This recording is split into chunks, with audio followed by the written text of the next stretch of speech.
We're building something that's never been done before. The nation's first specialty high school for basketball. But the focus is educating students for jobs off the court. This is a school that's first of its kind. You could use basketball in many different ways, like expand it. This isn't really about finding the next LeBron James, but maybe more Maverick Carter, his business manager. There's so much more to the game than just playing. Earl Monroe, he's something, isn't he? Monroe with the pump jump, good. Nice shot by Earl the Pearl. It was a half century ago. A playground legend from South Philadelphia came to New York and helped lead the Knicks to their second and last NBA championship. The New York Knicks have defeated the Los Angeles Lakers, winning their second championship of all time. There were 7 future Hall of Famers on that Knicks roster, but none was more electrifying than Earl the Pearl Monroe.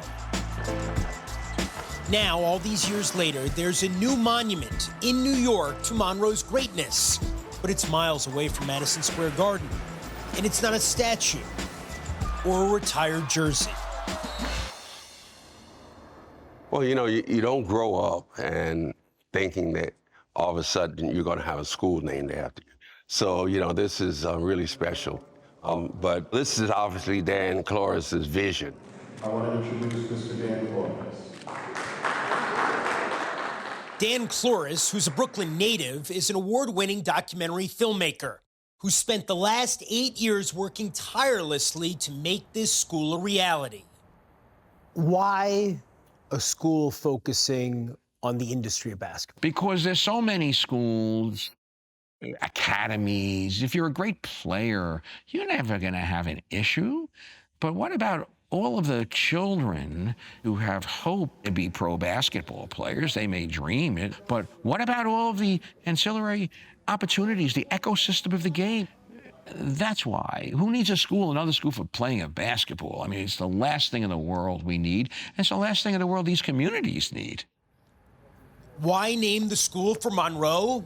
Because for Cloris, Earl the Pearl embodies what the game is all about. Only Earl Monroe, at the height of his career, could come to New York City to play for the Knicks, team up with Frazier, who was a phenomenal player, and completely give of himself to win that championship. And that's what New Yorkers do. The academy opened last September at a temporary location in the northeast section of the Bronx. The academy's permanent home, a state-of-the-art facility in the South Bronx, is expected to open in the next few years.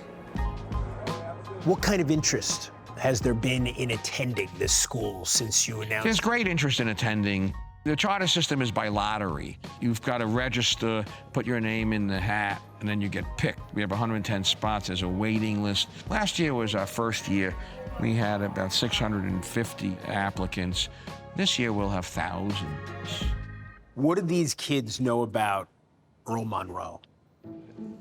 Well, I tell you, I don't know what they know about Earl Monroe. All I know is that he was my dad's favorite basketball player, and I was like, I really don't even know who this is. My dad always talks about him. Like, before I came to the school, I'm being completely honest, I really didn't know much. Beyond being its namesake, what is your role here? I'm here to support the school in any way that I can. The academy is a charter school, which means it's both a part of and distinct from the city's public school system. There's no fee to attend, and the curriculum is specialized. You want to be a broadcast journalist. You want to be in nursing, in nutrition, in analytics, in business, law. And the way we're doing it is if you're taking a science class, we're going to integrate the science of basketball, nutrition and physical rehab, you know, math, analytics, you know, all of that, which is a great way to teach. Basketball is a big part of the education here. And it's not necessarily the X's and O's of the game of basketball. For example, when kids are studying the parabola in algebra, then we study the arc of a shot. Algebra, Mr. Cooney tells us about like Stephen Curry's shot, his arc. Sports Foundation, they tell us about different jobs like fashion styles. English, we read about basketball books. So it's reshaping what New York State education looks like around the games. Did anybody choose scenario 1? When teachers put basketball into what they're talking about, does it make it more interesting for you? In my old schools, I haven't learned this much. I feel like I learned more, and it just opened up my mind clearer. That's what we're hoping that the kids learn and see, that there's so much more to the game than just playing. With the influence of its legendary namesake and its founder's vast network of basketball contacts, the Academy has attracted some high-profile supporters. Please take advantage of this school. Take advantage of this opportunity, and you'll be so successful.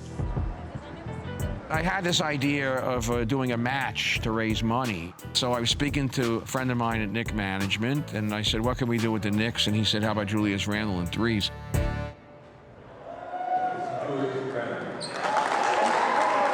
Every three that I make this year, I'll be matching $500 to donate here to you guys. A lot of people look at basketball and they just see the players, but there's so much that goes behind this sport.